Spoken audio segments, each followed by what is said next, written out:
there, and welcome back to the Forts Pro League, where today we're showing off the next round and your next set of players. Where here we have on the left-hand side, it is team This Is Forts. This is Malme and Poolboy, some well-known and somewhat interesting players.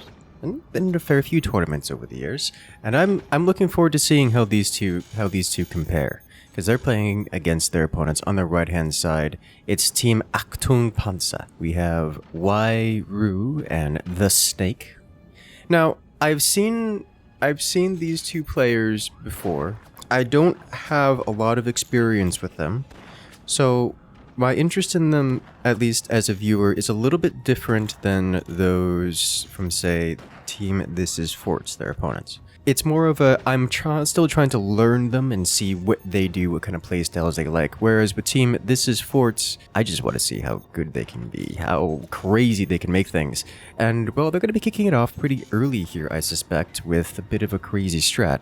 Oh, hold up, wait a minute, they're not going early aggression. So, Team This Is Forts is playing as the Seep Commander. Seep Commander, you guys know it, it's the Missile Commander, the Swarm Missile Commander. Also benefits rockets, but honestly everyone uses the Swarm Missiles just because they're the more powerful option.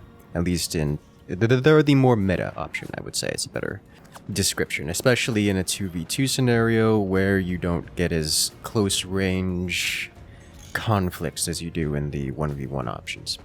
But they're not going with a Swarm Missile Rush. We're not going to see some early nukes here, which means that we're expecting to see later game usage of the Seep Commander, and there's really only one strategy which can do that, and that's portal nukes out of the hanging fort positions. We're going to see 3 or 4 Swarm Missile launchers placed up here in Poolboy's fort, which will inevitably turn into nukes, and then launch at their opponents. And to complement that, we're going to need to see laser beams in the lower fort position, and this is exactly what we see. Now, this strategy has not been revealed to their opponents. Team Achtung Panzer is playing as the Armadillo Commander, another commander that wants to go to the late game. Now, the question I have is, what variation of late game are they going for? You can see here, because we're spectators, that we have one player going for the munitions plants, and one player going for the factory. So it will be some mixed attack, some lasers and cannons. Generally a very good option. Comes highly recommended. Now, because they're playing the Armadillo Commander and they get bonuses to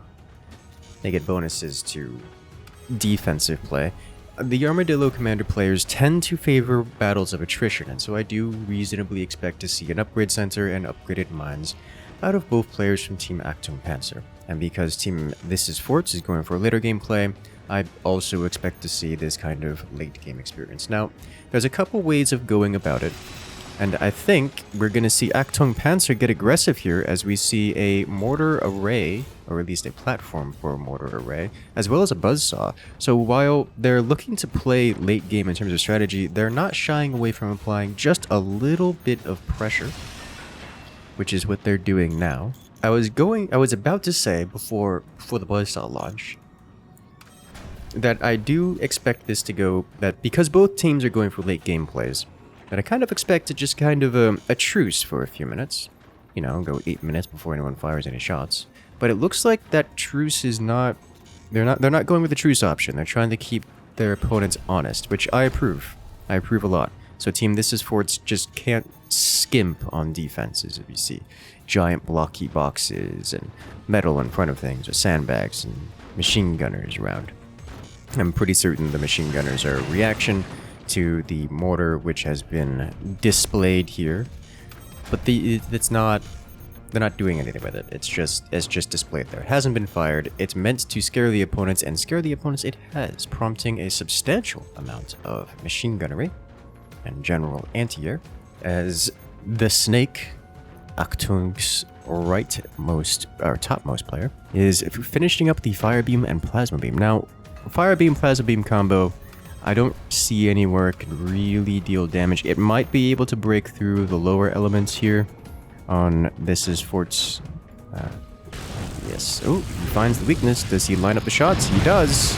And penetrate.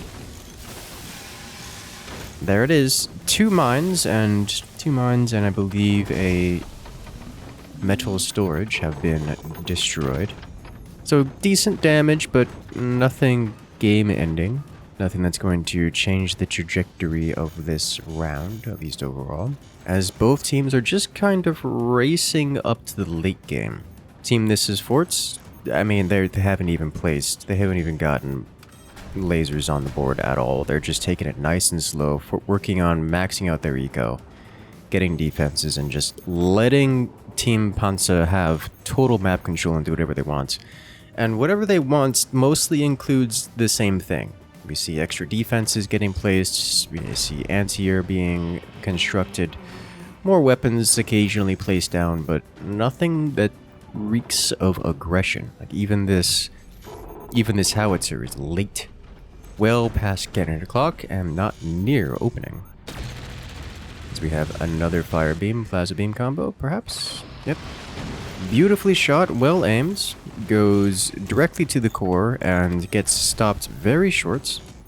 Malm has sufficient defenses.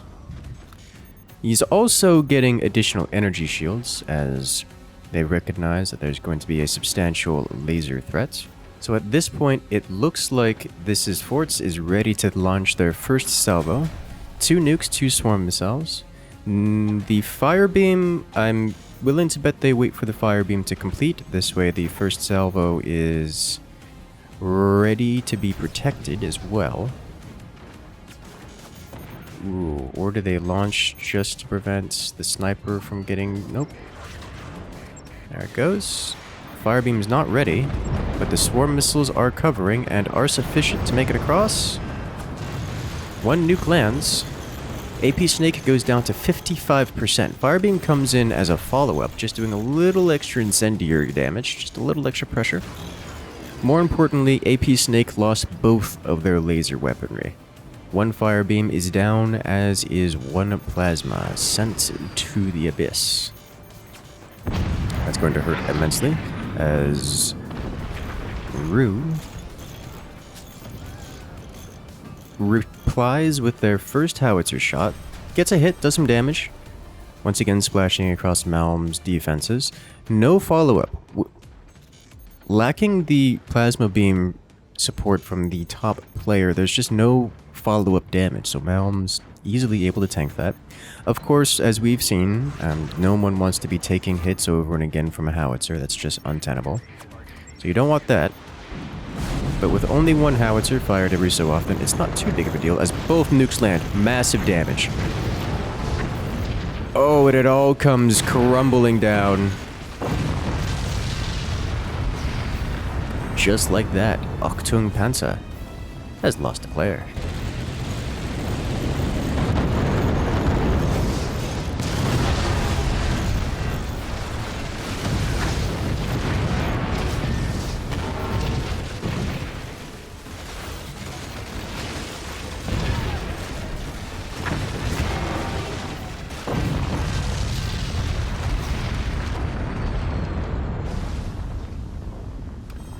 The Snake is the last one standing, but with no major offensive weaponry, it's going to be a minute before they can actually get onto the board and do some damage. Frankly, one of the strong points of this strategy is that it's extremely defensive. It's a hyper-defensive strategy. There's no vulnerable position. You just have to knock clean through the defenses, straight through the armor, and that's something that laser beams are not very effective at. And it looks like the Snake is going to concede this round. They have been defeated in detail. Round 1 goes to team This Is Forts. And we're off to round 2 in this best of 3. Here we have on the left-hand side, it is team Achtung Panzer. Defeated wholeheartedly and, well, impressively in the last round, team Achtung Panzer has gone with a Moonshine Commander. They'll be facing off against their opponents on the right-hand side in the red. It is This Is Forts, the team. Malman Poolboy did a slow but carefully calculated and well-executed, very safe strategy last round, bringing them up to 1-0 over their opponents. They've been well-known players as decent and strong competitors within previous competitive events, so I'm curious to see how well they handle this round. On the other side, Achtung Panzer is going with a different strategy, although it could be played quite similarly. The Moonshine Commander does enjoy its heavier weapons just because the splash damage helps with its EMP effect. Similarly, Team This Is Forts is going to be going with another heavy weapon strategy. Functionally, both of these commanders, at least in practice, tend to play quite similarly, as they both empower the heavier weapons just in somewhat different ways. There is an iteration, a variation I should say, of the Moonshine specific strategies that involve a lot of 20mm, which is fun, but often not played, though you will sometimes see the teams mix in a single 20mm. I think the strongest element of Moonshine is that it mitigates much of the weaknesses of cannons, namely the need to deal with return descenders as well as energy shields being an effective stop against them. Moonshine solves both of those problems, making it quite good for just raw, unadulterated cannon spam. The same can be said, or at least similar can be said about the Warthog Commander, although the Warthog Commander does nothing to mitigate energy shields or portals, return descenders. It just does extra damage, and a lot of damage. But hey, a lot of damage is a lot of damage. Now, I like this. I like what we're seeing here out of Panzer. Last time, they faked mortars by revealing here. Now they've revealed using the same build, the same platform, but it's not fake. Now, the question is, will their opponents react to it? They seem to be reacting somewhat to it. It's kind of hard to tell, because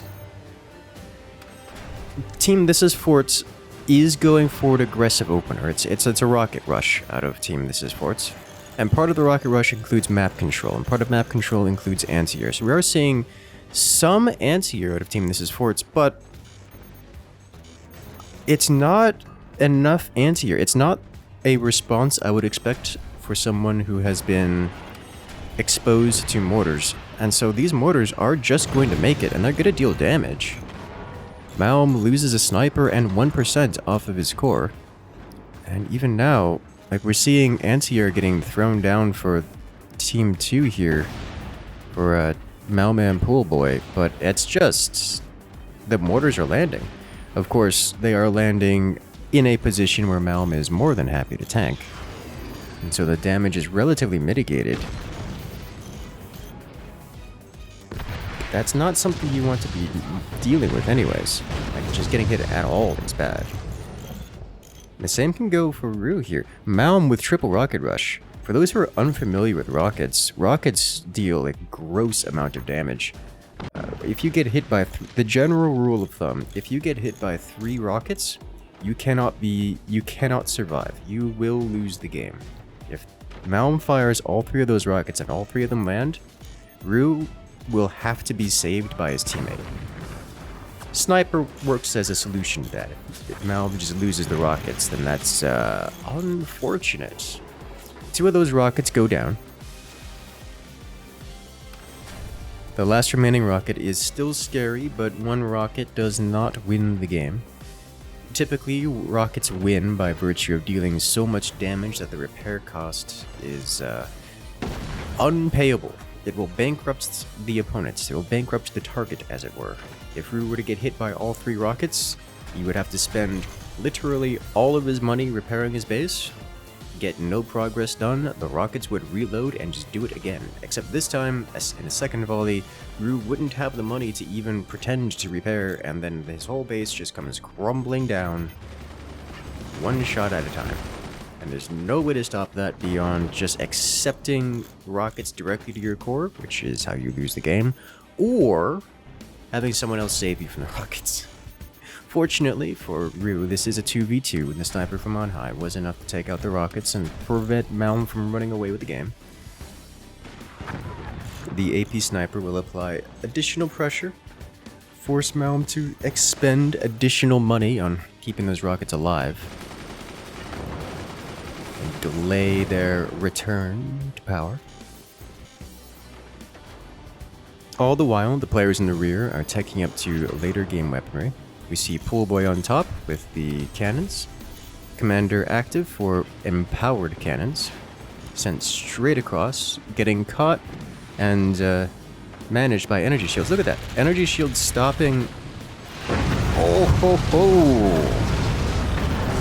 Straight to the core.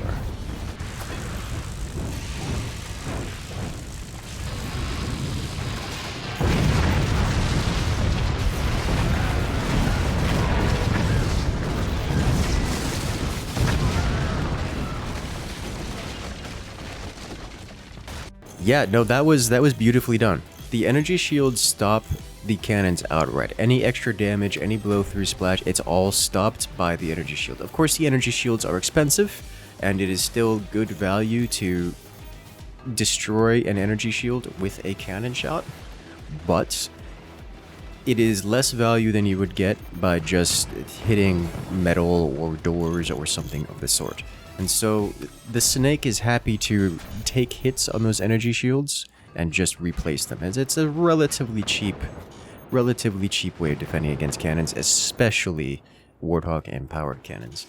But in reply, the Snake just hits Malm with a Fire Beam Plasma Beam combo, and Malm going with the early game aggression didn't have the defenses to survive, and he just takes it, and takes it directly to the core, and that knocks him out, and that puts Team Panzer in the lead, pretty firmly in the lead.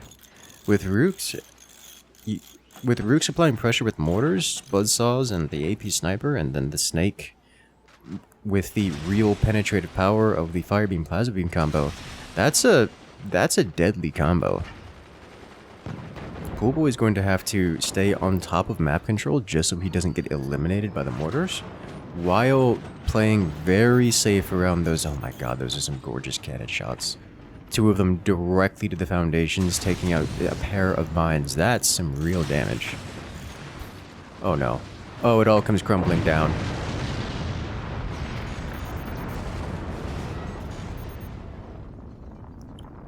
Team Achtung Panzer wins round 2, taking us to game 3.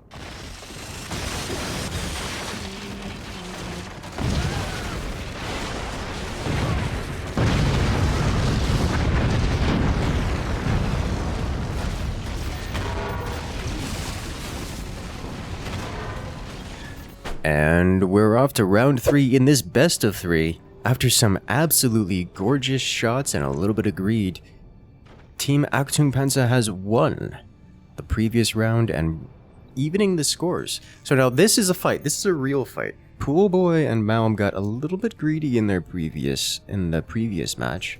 Malm going early game aggression and getting punished for it. Specifically, didn't build doors on any of his weapons, hoping to get the damage out before Team Panzer responded. Didn't happen, got punished, and then failed to build defenses around his core as he elected to defend his primary weapons. Once again, another element of greed, taking defenses away from your main base in exchange for trying to get weapons out faster, and got punished by the Snake. Or rather, yes, got punished by the Snake, sending a Fire Beam Plasma Beam directly into his core. And of course, Poolboy collapsed. Now, for those who haven't seen this map before, welcome to Eclectic Threat, one of the newer maps added to the pool, and a map that I was really hoping to see on FPL launch day. If you guys haven't checked that out, make sure to check out the uncut livestream, where you guys can see the first day of the Forts Pro League, unedited, for all of the glory that is, well, unedited Forts content live streamed. But this is a map that I have been dying to see players, well, engage upon, because it just looks cool. You have the big pyramidian's not the right word. It's a prism diamond shape, just kind of looming in the background. No, these are not hard terrain. This is background decoration, so you needn't worry about it getting in the way of your cannon shots. There's clean direct line of sight all the way across. It just looks very cool, and I'm all here for it. Now, Talking about this round specifically, we have Team This Is Forts on the left side, once again playing as the Warthog Commanders. They're looking to abuse some of those heavier weapons. Whereas Achtung Panzer on the right is playing as Shakana. Now, Shakana is an unusual choice. Typically Shakana is not seen on maps unless it is something extremely unusual or cheesy. And the reason for that is one of its primary features is that you can construct a barrel. Now, a barrel acts as a second core, a backup core. It does not count for the purposes of you winning the game, but it does count for the purposes of the core being alive. So you can use the oil drum, the barrel as it's called,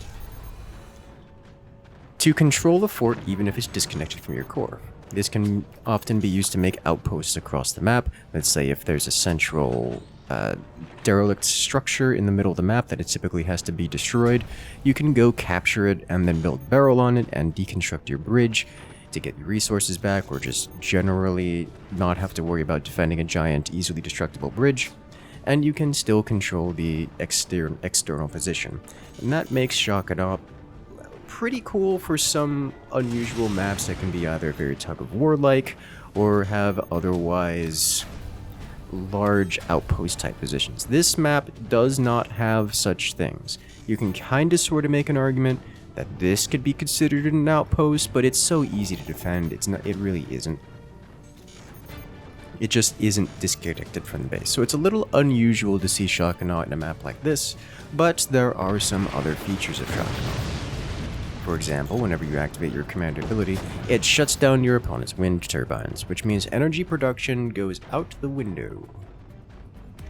This can be devastating if your opponents are going for some kind of aggro play. Say, for example, a rocket rush, which, coincidentally, Malm is doing. Malm going up to triple rocket, for the moment, only has 2 rockets and 1 EMP. Malm will need to upgrade the 3rd rocket to truly hit that death spiral damage. Whereas Rooks there is just defending with machine gunners, working up to plasma while fire beams. One of the other features of Shakana, and this is truly what Panzer is relying on, is that during Commander active, all of the hybrid weapons, say the fire beam and the 20mm, are temporarily upgraded to their heavier counterparts. So fire beams will instead behave as plasmas, and 20mm will instead behave as cannons, and so forth, so on. This enables some fire beam plasma beam combo damage at a premium cost. It's a lot cheaper and faster to bring onto the board. At least assuming that there's a commander active ability available. And there it is. 1 plasma beam coming out from a fire beam. Of course, they still have to have the energy for this, as you still pay plasma beam costs, but it does work pretty well. This is the strategy that Achtung Panzer is going for this time around, and we'll see if it works. It's not very popular, just because it's not a big enough benefit, generally speaking, to make it super worthwhile. But when combined with some outpost shenanigans, it can be quite useful. Shakana is generally considered a kind of generic commander because of that. A little bit of eco damage on your opponents, a little bit of ease of use around the construction of outposts, a little bit of a cheapening of the heavy weapon options. Oh, out of power. That was a beautifully aligned shot, potentially going straight to Malm's core, but Malm manages to hold it together, mostly off the back of the snake running out of power. Spoiler alert, you still pay the full power cost as if you were firing a plasma beam, even if you're... Oh, ho, ho. Massive damage. The snake loses a couple mines and a fire beam in the process. It is worth noting that barrels, while they do serve the same function as batteries, well, I guess they're stat-wise they are batteries, but better. They also explode. They explode more than batteries, and they are much less resilient. So they go up in flames a little bit quicker. It doesn't take as much to destroy them. And when they explode, it's really bad. You don't want to be near them. And so, honestly, that barrel right next to Rook's core is a little bit anxiety-inducing.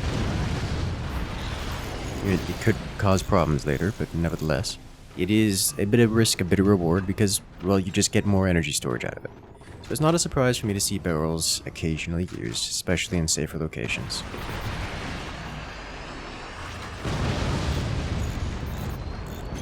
Rockets slamming into roofs. Oh! The penetration. The empowered cannons just go clean through Rook's doors, taking out the fire beams. Not the world he wants to live in, but is his current life. The anti-air for Panzer is doing a good enough job to keep those rockets out of the sky. Malm's just unable to deal real damage here. Look at that, complete shutdown. The shotgun from Malm exists mostly to take out the anti-air for Team Panzer. Ooh, a beautiful firebeam angle. Just getting right underneath the core and igniting it without a direct hit.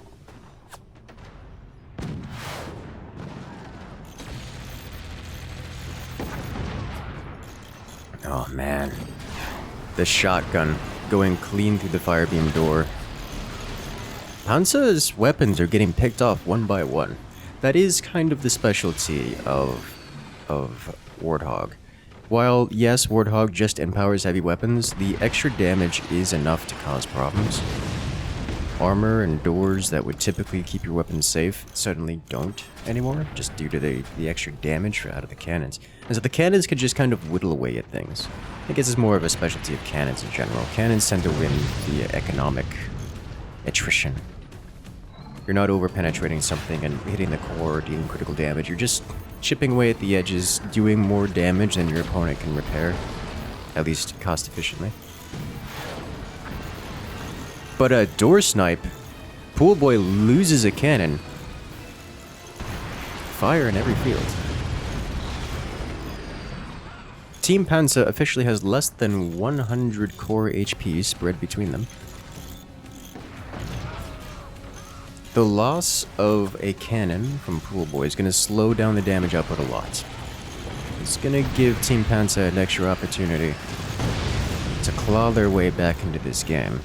As Rue just takes a slap with a pair of rockets. Still has the eco, he's not completely out of money.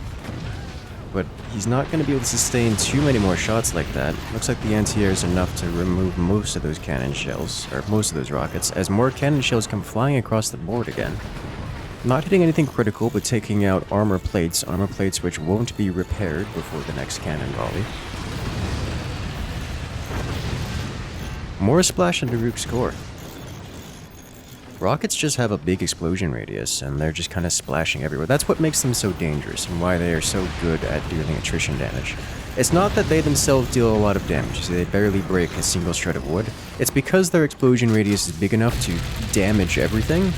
The cost to repair a little bit of damage everywhere is extreme. And when that's multiplied by, you know, the 6 rockets fired from 3 rocket launchers, it's just an untenable amount of repair bill. Eventually those rockets just take you out. You know, assuming you don't have exquisitely placed machine gunners that remove them from the skies. More plasmas, reflecting off energy shields. Team This Is Forts correctly understanding that there's a lot of energy weapons on their opponent's team and are defending their critical components with energy shields. Oh, that's so much anti-air. It's beautiful. Those rockets are getting completely shut down. This is the moment when I believe Malm needs to make the decision to tech switch out. Look at that. 4 doors on that thing and none survive. Empowered cannons are just so very strong. The problem Malm's going to have with tech switching is that he doesn't have nearly the energy production necessary. While under most circumstances, this energy setup would be enough to fund the rockets and then continue to expand a bit, the active ability from Shotgun removes the energy production from their opponents, and this is hurting Team This Is Forts quite a lot. Malm and Poolboy are suffering some notable energy production issues because of it. With that, while he's still firing rockets and dealing damage occasionally with them, he's really not getting a lot done with it.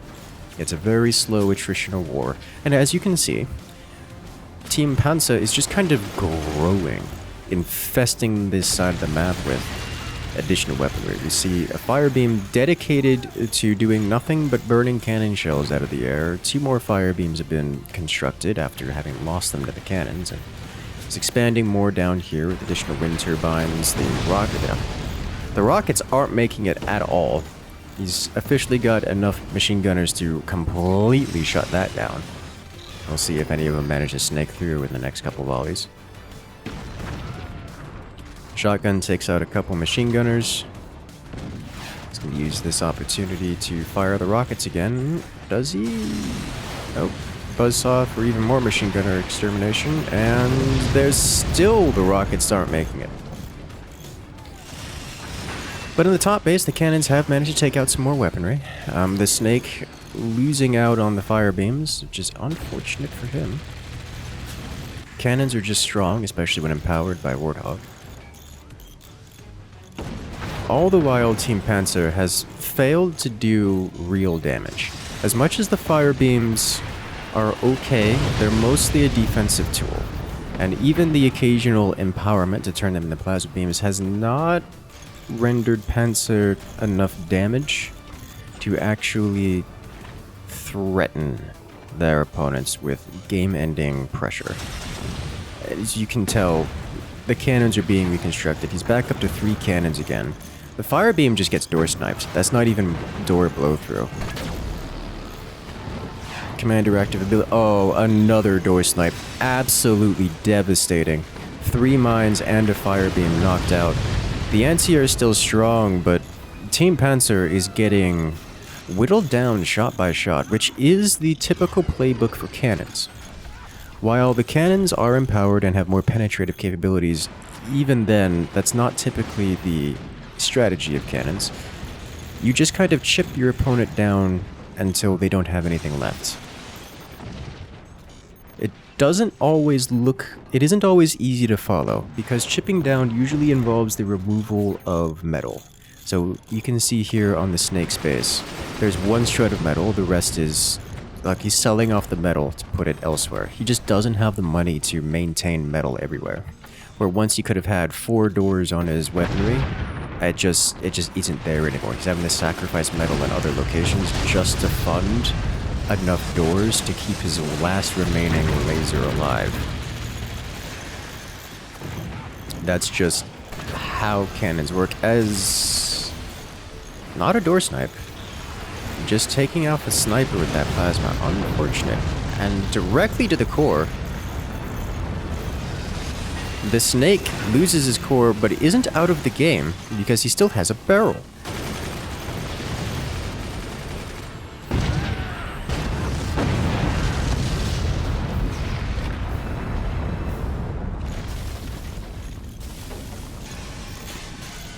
But I believe Rooks here isn't able to survive this bit, as it's all come crumbling down. And that, ladies and gentlemen, will leave Malm and Poolboy victorious in this best of 3. Shout out to Team This Is Forts. Very well done. And make sure to hit that follow button, hit that subscribe button, because we got more content just like this coming out every single week, multiple times a week. And I will see you guys in the next video.